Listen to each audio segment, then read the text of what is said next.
Bom dia, boa tarde, boa noite, quem fala aqui é o Renan e você está no Megascópio.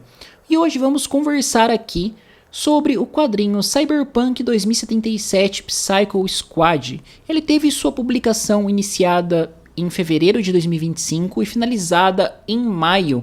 Então aí é uma história composta em 4 partes, publicada pela Dark Horse Comics em parceria com a CD Projekt Red. É uma história que eu colocaria como bastante interessante, mas antes da gente continuar, já queria pedir o like de vocês aqui no vídeo, para se inscreverem, ativarem o sininho, comentarem e toda essa coisa. Ajuda bastante a nossa divulgação e para que nossos vídeos alcancem mais pessoas. Mas beleza, vamos voltar aqui pro vídeo, só fiz esse insert de jabá logo no começo aqui, porque o quadrinho ele é bastante interessante realmente. Se vocês lembrarem, o primeiro quadrinho publicado foi do Trauma Team, que é um time especializado em resgate e acaba tendo também todo aquele aspecto de violência que às vezes exige por ser o universo de Cyberpunk, uma Night City dominada por gangues e etc. Aqui a gente tá falando num grau de violência ainda maior, porque a história vai trazer como protagonista um grupo da MaxTac, que é nada mais nada menos um grupo da polícia de Night City especializada em eliminar cyberpsicopatas. Eliminar não, vamos colocar em lidar com cyberpsicopatas. Porém, no maior dos casos, eles acabam realmente eliminando. Antes de qualquer coisa, para quem não é familiarizado com o termo, o que é um cyberpsicopata? Um cyberpsicopata é aquela pessoa que alterou tanto o seu corpo no universo de Cyberpunk, colocou tantas partes eletrônicas, cibernéticas, que aquilo acaba se sobrepondo ao seu próprio sistema. Como consequência disso, essa pessoa acaba tendo surtos, muitas vezes por estar equipada com armas ou um acesso facilitado a armas, eles acabam provocando muitas mortes quando esses surtos acontecem. Justamente nesse momento que a MaxTac entra em ação e elimina essas pessoas. Então vamos falar aqui de uma parte com spoiler e outra parte sem spoiler, porque na primeira parte da história a gente vai ver esse grupo da MaxTac lidando com um cyberpsicopata que é um netrunner corporativo. O que acontece é que esse cara trabalhou tanto como netrunner, ficou tanto tempo ligado à rede, tão sobrecarregado, que ele surtou e acabou matando praticamente todo mundo dentro do ambiente corporativo que ele estava. E ali a gente já tem alguns personagens bastante interessantes, porque a gente vai ter a Tenente, que até então, vai ter a Hulk e também o Stepovic e o Multi, claro, também tem o Multi. Vamos guardar esses 3 nomes que a gente vai estender eles um pouco mais na história, que é o Multi, o Stepovic e a Hulk. Logo que eles vão lidar com esse cyberpsicopata, as coisas não dão tão certo. O Netrunner, que fazia parte do grupo, acaba morrendo no processo, e a Tenente, que até então comandava a equipe, também acaba morrendo. E a Rook, que é uma nova integrante, aquela é a primeira missão dela com a MaxTac, ela se mostra extremamente eficiente em eliminar esse cyberpsicopata, e ela se transforma na nova líder do time, comandando aí o Multi, o Stepovic e um novo Netrunner que é adicionado. Até aí beleza, só que a questão é, a Rook, ela começa a se mostrar cada vez mais louca no que ela tá fazendo e talvez tão psicopata quanto os outros cyberpsicopatas. Só que a questão é, a que lado que ela está ajudando, sabe? Ela é extremamente cruel, inescrupulosa, e o fato dela falar assim, vamos lidar com o cyberpsicopata, implica que ela vai chegar e vai matar. Não tem outra alternativa. E isso acaba mexendo com o Stepovic justamente por fatos do seu passado. Agora, aqui eu vou começar uma parte já na sequência com spoilers, porque eu vou querer desenvolver uma outra conversa com vocês também no final do vídeo. Então, para quem se incomoda com spoilers, eu vou deixar a marcação de tempo, e assim que eu terminar de contar o que acontece na história, vocês podem seguir para o outro trecho do vídeo, porque na sequência o que acontece? Eles vão lidar com um outro cyberpsicopata na região das Badlands, que é uma parte ali que fica os Aldecaldos quando a gente joga o jogo de Cyberpunk 2077. Só que ali uma outra gangue aparece E um cyberpsicopata acaba sendo utilizado para parar um comboio que está levando diversos componentes eletrônicos. E aquele cyberpsicopata, ele acaba sendo parado, mas não morto imediatamente. Ele acaba sendo, digamos que, torturado para chamar os seus amigos. E a Rook, agora uma tenente, manda o Stepovic lidar com ele. Porém, o Stepovic tem uma questão muito peculiar consigo, que ele já foi um cyberpsicopata e ele acredita na recuperação dos cyberpsicopatas. E é nesse ponto em que os dois divergem, porque a Rook sabe desse passado dele e manda ele, vai dar água para aquele cara que tá no chão morrendo. Ele acaba revivendo algumas coisas que ele passou, que é um passado bastante traumático para ele, e que ele entende o processo que ele precisou para se recuperar. Justamente porque é uma questão que fugiu do controle dele à época. Ele acabou surtando e matando diversos seus companheiros. Só que aí acontece o mais previsível, outra gangue ataca, eles conseguem fugir e tal. E aí eles voltam e o Mulch fica implicado com a Rook, porque ela não concorda com os métodos que ela está utilizando para gerenciar a equipe e para lidar com as situações de forma geral, porque mesmo dentro de um ambiente inescrupuloso, ela tá excedendo esse limite, sabe? Então isso incomoda muito o Mulch nesse aspecto. E até que então nós vamos para uma parte bastante decisiva, em que um grupo, ele é a favor da recuperação de cyberpsicopatas, ele acredita nisso, esse grupo. E nessa reunião, um garoto acaba tendo um surto bem na hora e mata muitas pessoas ali presentes. Depois descobre-se mais sobre o garoto, porque ele é um cyberpsicopata, muito por conta dos pais dele também, que colocaram muita coisa no garoto muito jovem, então o corpo dele não conseguia lidar com aquilo de forma correta, que acabou causando esse surto. E então eles descobrem a casa, vão invadir o local para pegar o garoto, ou melhor, para matar, né, o garoto, não tem outra coisa que eles fazem. E ali o que acontece é que o Mulch não está presente, então vai a Rook, o Netrunner e o Stepovic.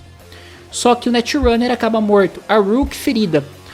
Quando o Stepovic chega no quarto, o garoto tá dormindo e o Mulch entrou pela janela escondido, querendo salvar o garoto, meio que falando pro Stepovic, você já esteve nessa situação, então me ajuda. E aí o Stepovic fica nesse dilema, se ele vai parar a situação, se ele vai dar continuidade em toda aquela violência, e no final o que ele escolhe fazer é justamente dar continuidade àquela violência. Ele talvez acreditasse que o garoto pudesse mudar, só que ele, antes de ver o garoto, ele viu que o menino tinha acabado de matar a mãe também. Então isso acabou desestimulando ele a salvar e ele acaba matando o próprio parceiro e o garoto. Então assim termina a história, totalmente sem esperança, e como é de padrão do universo de Cyberpunk, ela funciona bem independentemente. Os personagens são pontuais para essa história, como as outras. Se você pensar num nível de jogo, poderia ser muito bem tratado como uma side quest. Mas o que mais me intriga nas histórias de Cyberpunk e no universo de forma geral é como ele levanta diversos assuntos interessantes, atuais, e que não sei se é necessariamente o propósito, mas que pode fazer a gente pensar sobre. Por quê? O primeiro Netrunner que surta na história e vira um cyberpsicopata é um cara que trabalhava praticamente 24 horas por dia conectado a máquinas, então em algum momento eles iam surtar, e pelo que eles falam no quadrinho, não é o primeiro caso disso que eles têm, o que mostra que pessoas são substituíveis. Então a corporação de forma geral considera aquele Netrunner uma simples peça, então vamos usar esse Netrunner o máximo que a gente pode, quando ele surtar a gente manda matar e coloca um novo. E da mesma forma, eu acho que a gente acaba repercutindo isso para muitas coisas. O pai tentando estimular o filho a ser sempre o melhor, coloca implantes nele para aumentar a velocidade, sendo que o garoto tinha 13 anos.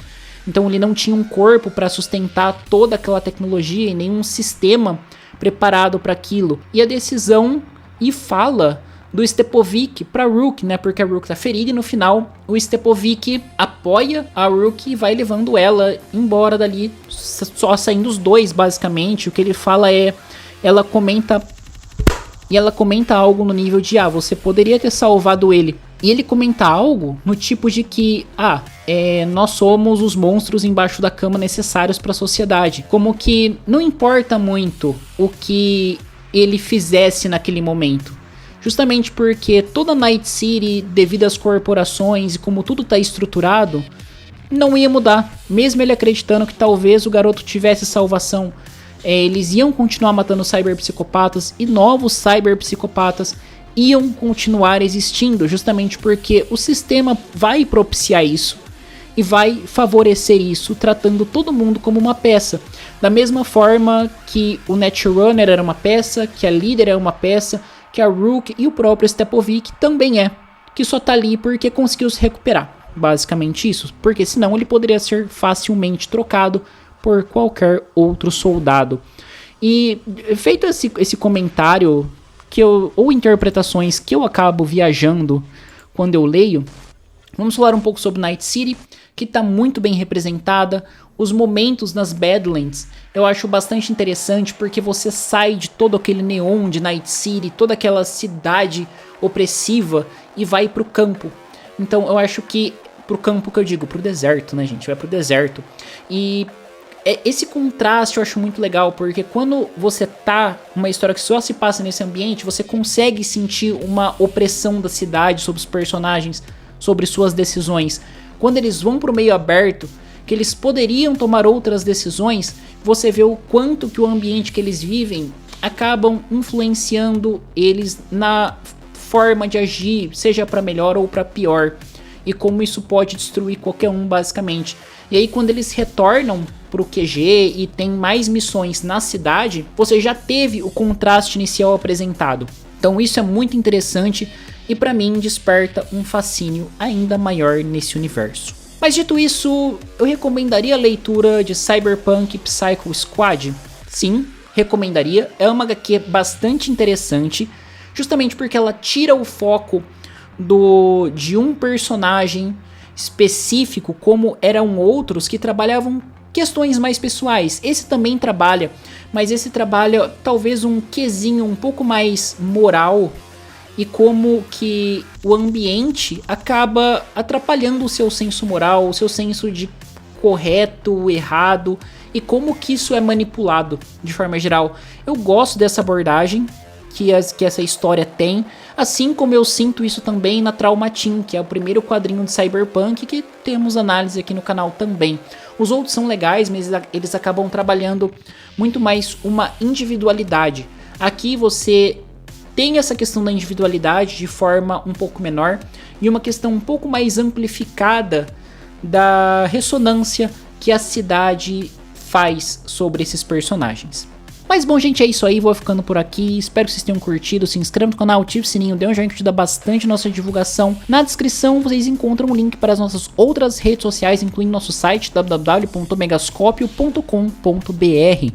Se inscreve aqui no nosso canal do YouTube, temos conteúdos também no Spotify em Omegascopio, e deixe aí nos comentários o que você achou do vídeo, se você já leu Cyberpunk Psycho Squad, se você quer ler, quais HQs Cyberpunk você já leu. E claro, confiram o site lá que tem muitas matérias que eu tenho certeza que vocês vão curtir demais. Mas bom, é isso aí, muito obrigado e até a próxima.